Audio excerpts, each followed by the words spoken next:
In this video, we'll show you how to add ready-made designs from the Clipart library into your own designs.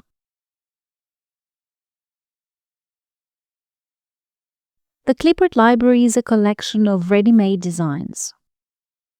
On Tools menu, there is a sub-menu, Clipart Library, which provides two options, the Insert Clipart and Create Clipart. In this video, we will focus on the Insert Clipart option. When using this option, the Clipart library selection window appears. In this list, you can see the available Clipart designs. Apart from the preview icon, you can also see the actual dimensions of a design.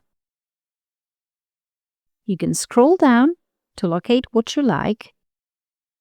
And you can also locate an item if you search by the name. For example, type heart, and all designs named heart will come up.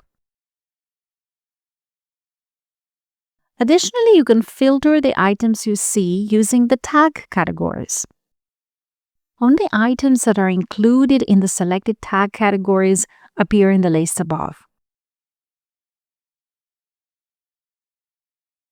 When you have found something you like, you click to select, and then the Insert button is enabled. When adding a Clipart, if you left-click once, you can place it with the original dimensions and orientation. You can also right-click on any item and use the Insert option. This window will close, and the cursor will turn into a cross. Click and drag to define the size and orientation.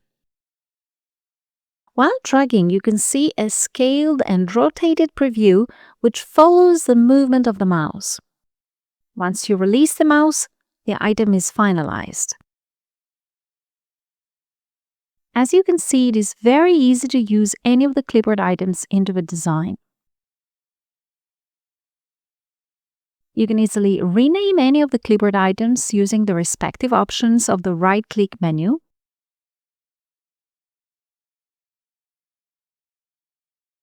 Or if you double-click on top of the field you wish to edit.